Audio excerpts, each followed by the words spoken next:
vídeo já vai começar, mas antes, não se esqueça de se inscrever neste canal e ativar as nossas notificações.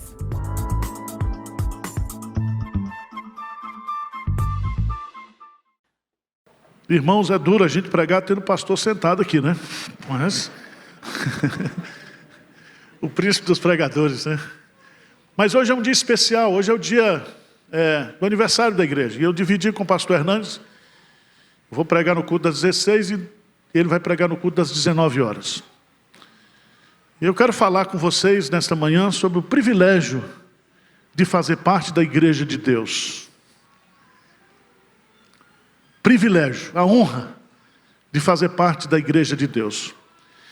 Convido você para abrir as escrituras lá na primeira carta de Paulo a Timóteo, capítulo 3, dos versos 14 a 16.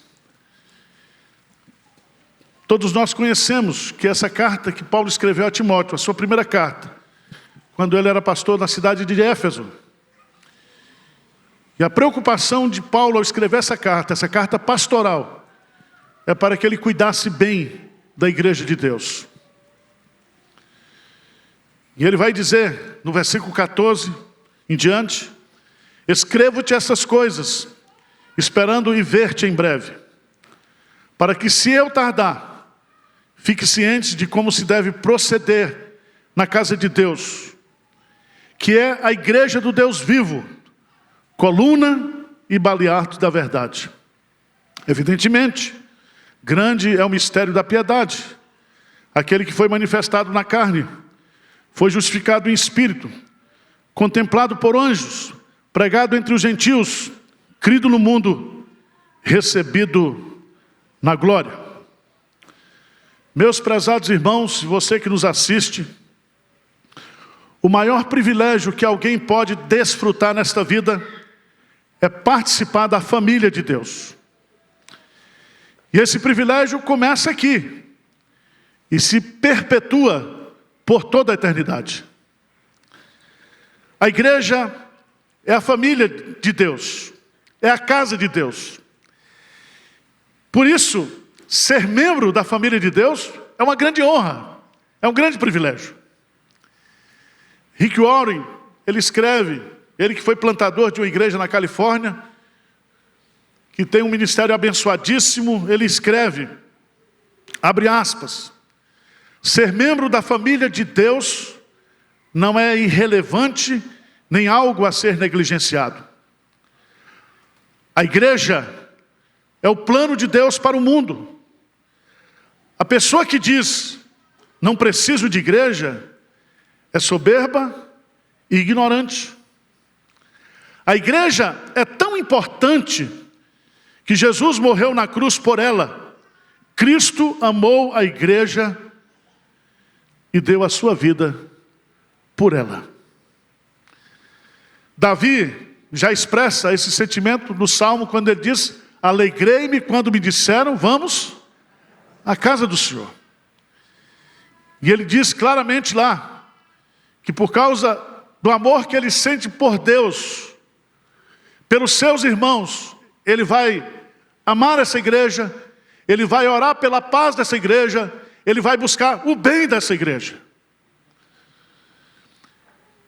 Mas nós não podemos avaliar esse privilégio se nós não conhecermos o que é a igreja. E o apóstolo Paulo diz: escrevo-te essas coisas, esperando ir ver-te em breve, para que, se eu tardar, fique ciente de como se deve proceder na casa de Deus. Para eu saber como eu devo proceder na igreja, eu preciso saber o que é a igreja. E Paulo vai usar aqui 3 figuras. Ele vai usar a figura que a igreja é a casa de Deus. Ele vai dizer que a igreja é a igreja do Deus vivo, e que a igreja, ela é coluna e baluarte da verdade. Com essas 3 metáforas em mente, eu quero tirar algumas lições e algumas aplicações para a nossa vida nesse dia de comemoração dos 115 anos da Igreja Presbiteriana de Pinheiros. A primeira delas é que a igreja, ela é a casa de Deus. E essa figura tem dois sentidos. A primeira delas é que a igreja é um edifício. É que a igreja, ela como um prédio, está sendo construída na história, construída pelo próprio Cristo. A segunda ideia é a ideia da família. Da família. E casa e família são sinônimos na Bíblia.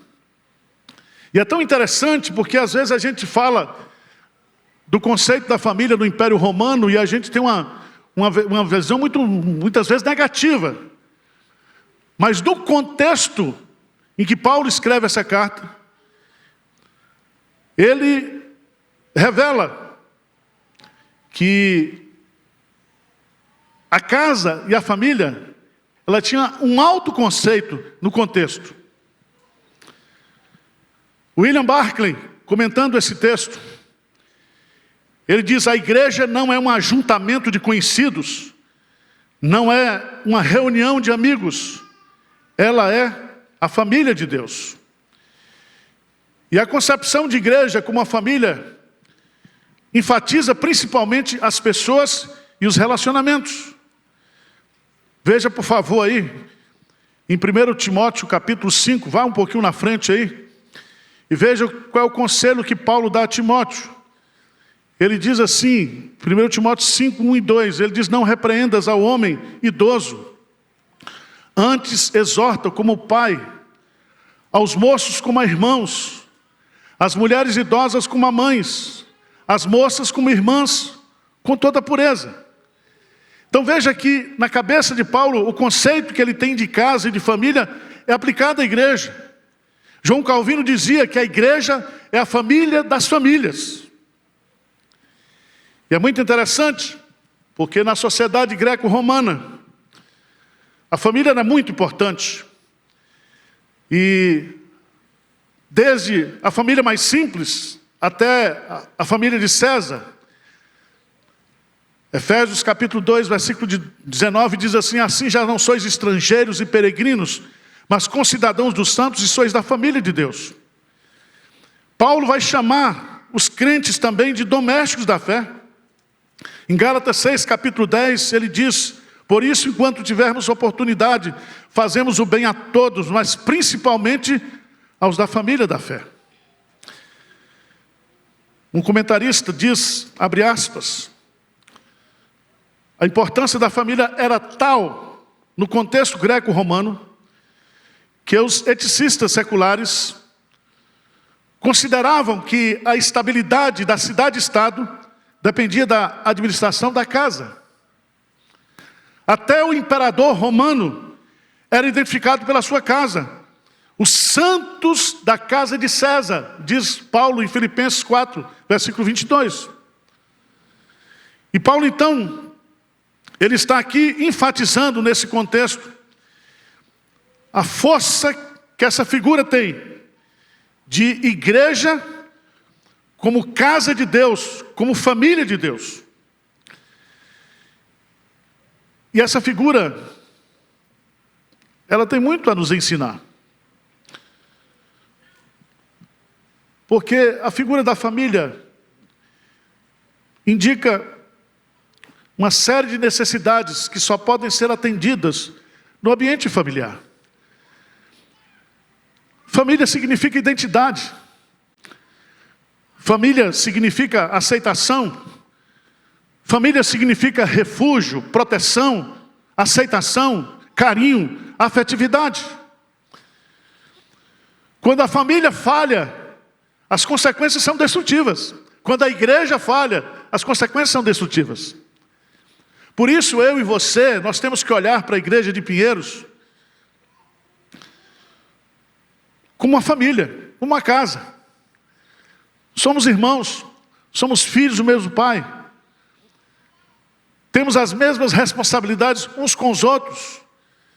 Temos que cuidar uns dos outros. Temos que orar uns pelos outros. Temos que orar uns pelos outros. Temos que levar as cargas uns dos outros. Igreja é família. É família. A igreja não é uma empresa. A igreja não é um orfanato. A igreja não é uma instituição pagã, secular, ela é a família de Deus. E Jesus diz que o maior desejo que Ele tem, será o desejo final, é que onde Ele estiver, estejamos nós também. E Ele está na casa do Pai, preparando-nos lugar. E Ele vem nos buscar, para que a gente possa viver eternamente como uma família na presença de Deus. Amém?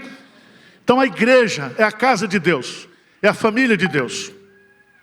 Mas em segundo lugar, a igreja, ela é a igreja do Deus vivo.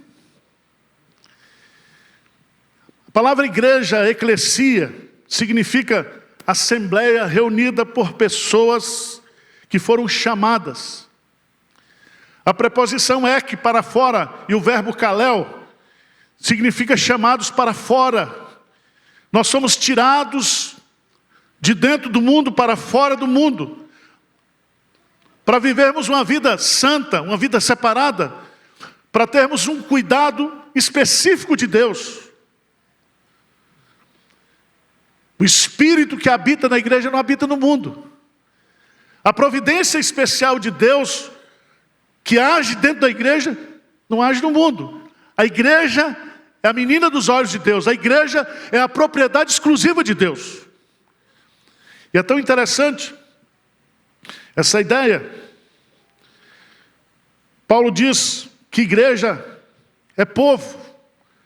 E eclesia é povo. Vós sim que antes não erais povo, mas agora sois povo de Deus. Não tinhas alcançado misericórdia, mas agora alcançaste misericórdia. Povo que foi chamado por Deus, a comunhão de Jesus. Paulo escreve lá em 1 Coríntios 1:9, fiel é Deus, pelo qual fostes chamados à comunhão de seu Filho Jesus Cristo, nosso Senhor. E aqui há pelo menos 3 lições importantes nessa ideia de povo, de igreja do Deus vivo. Primeiro, é um povo eleito, um povo que foi escolhido por Deus. Uma eleição incondicional, uma eleição eterna, uma eleição que se fundamenta no amor. Segundo, é um povo salvo, porque todos aqueles que foram eleitos são chamados, são salvos, são transformados. Terceiro lugar, a igreja é o povo de Deus, é a igreja do Deus vivo, porque é um povo enviado. Nós somos igreja para anunciar as virtudes daquele que nos chamou, para pregarmos o Evangelho, para levarmos Jesus Cristo, que é o conteúdo do Evangelho de Deus a todas as nações. Nós somos um povo comissionado, nós somos um povo em missão. Mas o que significa igreja do Deus vivo? De onde vem essa ideia? Deus vivo. E Paulo vai buscar isso no contexto do Antigo Testamento, quando Israel recebia a instrução de Deus mostrando que Deus era diferente dos ídolos pagãos. E quando ele usa essa expressão no Antigo Testamento, Deus vivo, a ideia aqui é de que é o único Deus verdadeiro que existe. Então não existe família de Deus, não existe igreja de Deus fora do relacionamento com Deus. E é tão bonito isso, lá em Daniel capítulo 6, versículo 26. Depois de ser tirado da cova dos leões, o rei se converte e ele diz lá: faça um decreto pelo qual, em todo o domínio do meu reino, os homens tremam e temam perante o Deus de Daniel, porque ele é o Deus vivo e que permanece para sempre. O seu reino não será destruído, e o seu domínio não terá fim.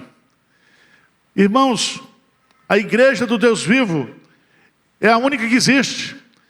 A igreja do Deus vivo é a igreja do Deus verdadeiro, do Deus exclusivo, do Deus que é Senhor da história, que é o Senhor da pós-história. Ele está presente aqui conosco. O nosso culto é vivo, a nossa adoração é viva, a nossa comunhão é viva. Nós vivemos em Cristo. e reinaremos com Ele. Nós sofremos com Cristo e seremos glorificados com Ele.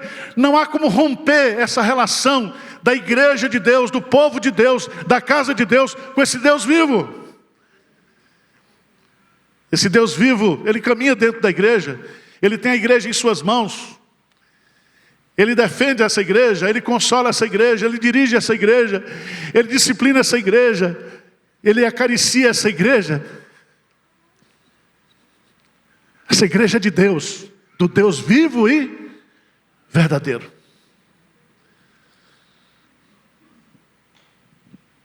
Esse Deus vivo, Ele é o Deus que vive no meio do seu povo. Disse Josué: nisto conhecereis que o Deus vivo está no meio de vós, e que ferezeus, gigazeus, amorreus e jebuseus serão lançados de diante de vós. Deus habita, vive e anda com seu povo. A igreja, em síntese, ela é do Deus vivo. E esse povo que se reúne como igreja, que se congrega como igreja, tem a presença constante e contínua desse Deus vivo. Amém? Terceiro lugar, a igreja, ela é coluna e baluarte da verdade. Paulo agora sai do ambiente da família e vai para duas figuras da construção civil. Duas figuras da arquitetura da sua época. Coluna, a palavra coluna no grego estilos, significa pilar de sustentação. São os pilares que sustentam o telhado, que sustentam toda a estrutura da obra. Mas ele diz também que a igreja, ela é baluarte. E a palavra baluarte, ela é tirada da construção do aspecto da ornamentação. Não é somente aqueles pilares que seguram, mas aqueles pilares que embelezam, aqueles detalhes que embelezam as construções. Tivemos a oportunidade de visitar a cidade de Éfeso, em 2013. E essa cidade, ela está sendo escavada na Ásia Menor, no sul da Turquia. Uma das coisas mais impressionantes que a gente observa lá é a beleza da construção. Não somente por causa dos pilares que dão a sustentação, mas dos detalhes que embelezam a construção. E o que é que Paulo está querendo colocar com isso? Paulo está ensinando 3 verdades básicas aqui. 3 verdades básicas. A primeira delas é que a verdade é a base da igreja. O que sustenta a igreja é a verdade. E a verdade é Deus. E a verdade é Jesus. E a verdade é o Espírito Santo. E a verdade é a palavra de Deus. Então o que sustenta a igreja não é a mentira, não é a falsidade, é a verdade. É a verdade que liberta, é a verdade que transforma, é a verdade que ilumina, é a verdade que dirige. A igreja tem como base a verdade. Segundo lugar, a verdade é a vida da igreja. O que mantém a igreja de pé, o que mantém a igreja viva, é a verdade. E isso é tão interessante, porque para a igreja estar viva, o Espírito da verdade está dentro da igreja. O Espírito da verdade está dentro de você, de cada um crente. Você está selado com o Espírito da verdade. Você anda no caminho, na verdade e na vida que é Jesus Cristo. Você adora o verdadeiro Deus. Você está em comunhão com o Deus verdadeiro. Então quem nutre, quem dá vida, quem sustenta a verdade, por isso que quando a igreja se afasta de Deus, quando a igreja se afasta da palavra de Deus, ela morre. Ela morre. Por isso que nesses 115 anos, a nossa ênfase, e foi colocada pelo pastor hoje cedo aqui, falando sobre o Evangelho de Deus. é que só nós estamos de pé nesses 115 anos porque nós não abrimos mão da verdade. E não vamos abrir. Não temos medo de perseguição, não temos medo de governos autoritários, de sistemas ideológicos. A verdade de Deus prevalecerá. Maior é aquele que está em nós do que aquele que está no mundo. Mas em terceiro lugar, a verdade é a base da igreja, a verdade é a vida da igreja. A verdade é a mensagem da igreja. Nós temos que pregar a verdade. A igreja prega e ensina a palavra de Deus. Tal como o baluarte, a igreja vive, protege, sustenta, exibe e proclama as palavras da vida. E essa vida, ela é gerada pela verdade que é pregada. Vós sois meus discípulos, se vocês permanecerem nas minhas palavras.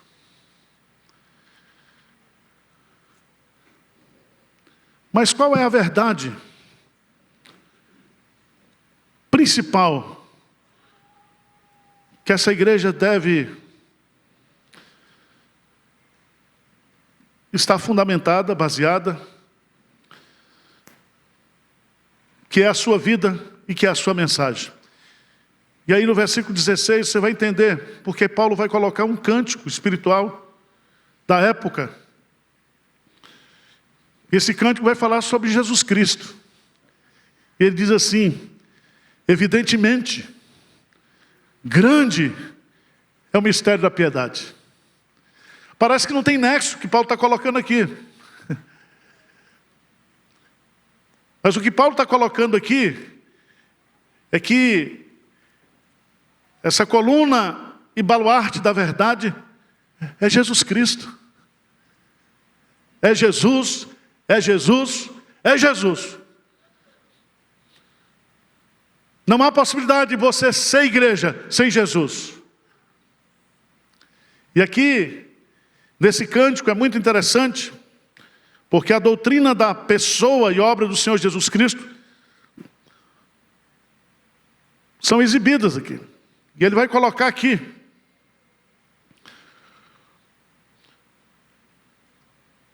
as 6 características que se completam aqui, revelando 3 verdades. A primeira delas é a revelação da pessoa de Cristo. Ele é Deus que se encarnou. Aquele que foi manifestado em carne. Ele é Deus. O Deus que ressuscitou. O Deus que foi justificado em espírito.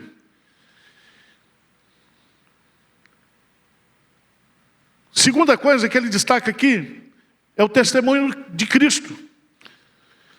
No céu, Jesus Cristo foi contemplado por anjos. Na terra, Jesus Cristo é pregado aos gentios. Ele é levado a todas as nações. E para encerrar, a recepção de Cristo entre os homens. Ele é crido no mundo. A recepção de Cristo nos céus. Ele é recebido na glória. Louvado seja o nome do Senhor Jesus Cristo. Porque ao nome de Jesus se dobrará todo joelho e toda língua confessará que Jesus Cristo é o Senhor. E o nosso compromisso como igreja presbiteriana de Pinheiros é com o Senhor Jesus. Nós não abrimos mão da centralidade de Cristo. E eu quero desafiar você. Você que muitas vezes se decepciona com a igreja. Se decepciona com o pastor. Você que muitas vezes queria um relacionamento mais profundo, mais amigável, mais próximo.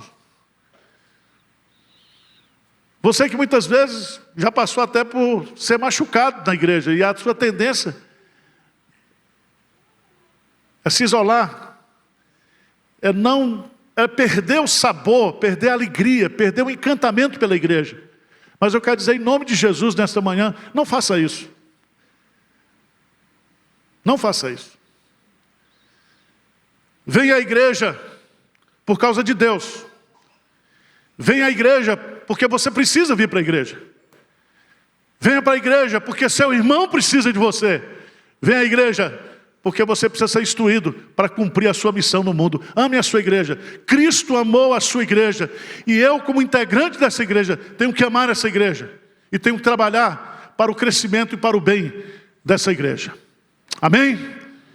Então, nesses 115 anos, que você renove o seu compromisso, seu coração. Que essas 3 figuras estejam presentes aqui na Igreja Presbiteriana de Pinheiros. Apesar de nós. Apesar dos nossos defeitos, das nossas fraquezas. Mas que nós possamos estar firmados na palavra de Deus.